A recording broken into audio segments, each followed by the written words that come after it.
ドリームランナーチャンネル。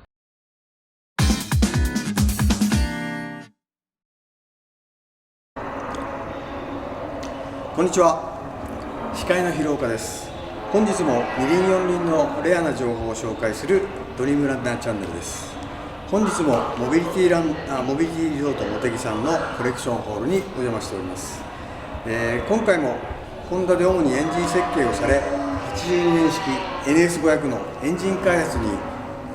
携わられた渡辺信義さんに来ていただき、いろいろ教えていただきます。ではまずこの NS500 の主なストーリーを振り返ります。4サイクルの NR500 が苦戦しておりまして、82年ついに2サイクルマシン NS500 が登場しました。ヤマハやスズキが4気筒を採用していたのに対して NS は V 型3気筒という独特なレイアウトで、採用しまして、当初フレームはスチールパイプでありましたが、途中でアルミ角パイプにも変更されました。そしてシーズン終盤のベルギーグランプリでフレディ・スペンサーが初優勝しました。そして翌83年にはスペンサーがヤマハのケニー・ロバーツと名勝負を繰り広げ、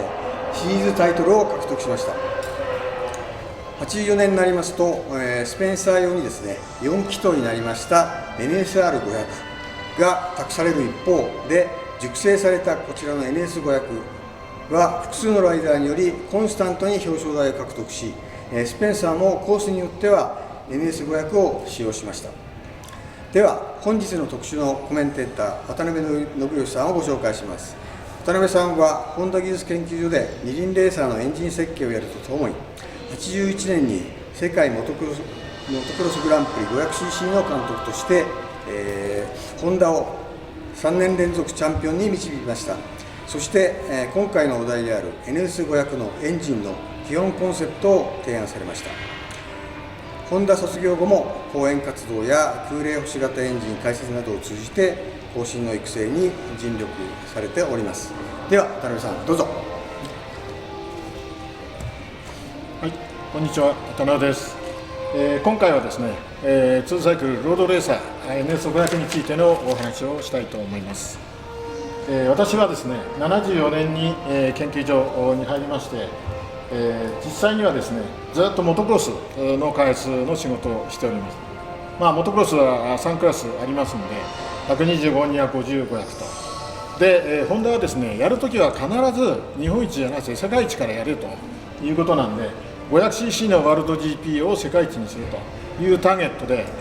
私は79年に初優勝したベースを改良しながら、80年、81年と、3連覇のかかった81年にですね、その当時は遠征するメンバー交代制なんですが、私の時からお前は1シーズン行ってこいと、絶対取ってこいと、で3連覇を託されました。でもちろんモトクロスを最善のですね努力をしながらやっておったんですけども、同時に、NR というね楕円ピストンのマシンがグランプリに、ロードレースの方に挑戦しているということなんですが、なかなか芳しい成績が得られなくて、ちょっと難しいから、お客さんからいろいろ不満も出てるし、ホンダは通訳でやれば勝てんじゃないのっていうようなこともあってですね、提案をして、急遽じゃあやってみるかと。でやるからにはこれはもうこっちには負けはないんで必ず勝たなきゃいかんということで、80年の末ぐらいに大体号がかかって、で81年から検討して、で、コンセプトを決めていると。でちょうどモトクロスのですねレースの真ん中辺に、ロードレースのオランダグランプリというのがありまして、その時に、モトクロスとカレンダーがダブっていなかったので、偵察に行くということで、私の親分をですね現場に呼んで、こういうマシンがいいんではないかと、ついては実際のロードレースを見てもらいながらですね、コンセプトの確かさを確認してもらって、で、82年の途中から、参戦して半ばのベルギーで初優勝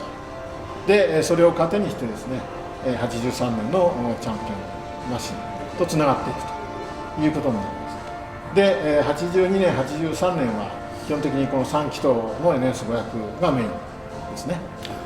で84年に、それを発展させた4気筒 NSR になるんですが、当初これがあまり、芳しくなくて、見直しをかけてですね、で85年に見事250も含めてのダブルタイトルということになります。はい、そんな経過ですね。なんか当初 NS500 の開発はモトクロスの開発メンバーに託されたと聞いたんですが、はい、それは何でなんでしょうか。はい、要するに4サイクルの第2ピストンやったチームは、ある意味、レース経験もないし、レースもあんまりよく、分かんないと、はっきり言っちゃうと、こっちはですね、モトクロスでずっと世界レベルを見てきていますし、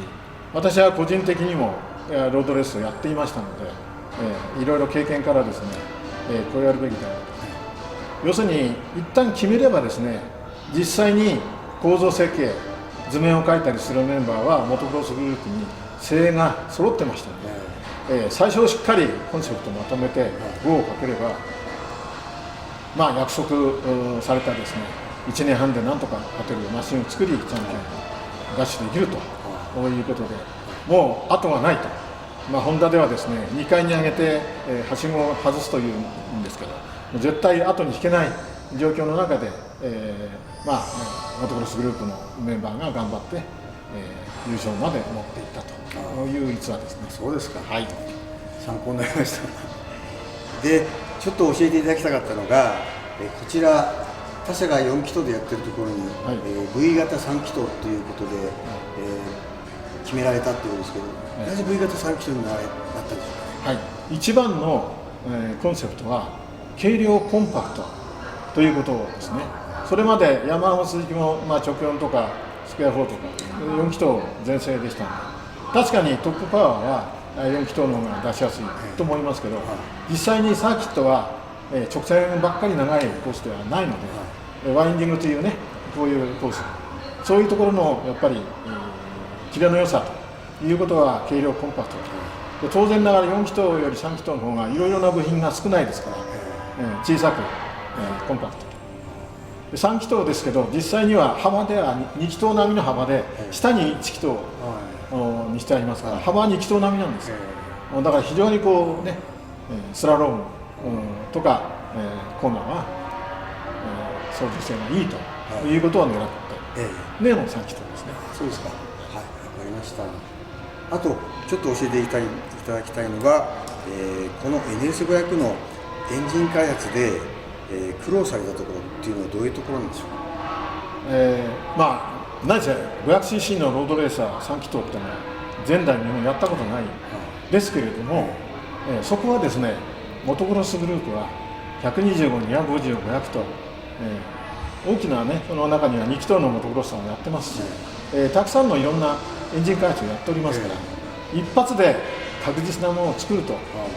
いうことに対するベースの技術はしっかり持ってました。これは基本的に3気筒ですけど、エンジンのボアストロークということでいくと、ストロークは125、ボアが250よりちょっと小さいということで、要するに当時のモトクロスで前世であった250と125の、いいところをドッキングして3気筒に込めたと、そういうエンジンなんですね。2サイクルで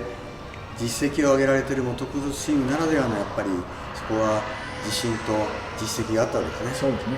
わかりました。最初の試作の最初の1号機からもう100馬力は超えてますので、そうですか。十分な性能が期待できたということですね。わかりました。で、ちょっと最後に伺いたかったのが、勝てるマシン作りっていうのはどういうふうにすればいいんでしょうかね。開発、の手順になりますけど、やっぱりターゲットが何であるかと、でそのための性能はどういう性能であれば勝てるかと、要するに性能設計というのが一番最初で、それがコンセプトになるんですね。で実際には性能設計が決まればですね、構造設計というのは設計図面を描くレベルになると、これは図面を描く人にですね、的確にその性能設計の内容が落とし込めれば、それはできてくるものはおのずから狙ったようにできるので、構造設計だけでできるって言ってる人もよくいますけど、実はその手前ね、性能設計がちゃんとできてないとなかなかやっているうちになんとかなるだろうというふうにはならないと、それは NR で苦い経験をしてますので、同じ地点を踏まないということから、やっぱり最初が大事と。的確な目標をしっかり立てる。そうです。でそれをあと集中速攻すると。そうですか。走るだけが速いんじゃなくて、要するに開発することもいい意味で手早く確実にというところが、速いのはバイクだけじゃダメということです。そうです。わかりました。はい、NS500 の情報はいかがでしたでしょうか。ホンダのですね、理論の追求とその実現力により成功した、これはいい事例じゃないかと思います。ご覧になっていただきありがとうございました。気に入っていただけましたらチャンネル登録と高評価をよろしくお願いいたします。そして、概要欄にですね、ドリームランナーチャンネルのリンクを貼っておきますので、ぜひご覧になってくれればありがたいです。今回も、モビリティリゾートモテギコレクションホール様のご協力いただきました。ありがとうございました。それではまた会いましょう。どうもありがとうございました。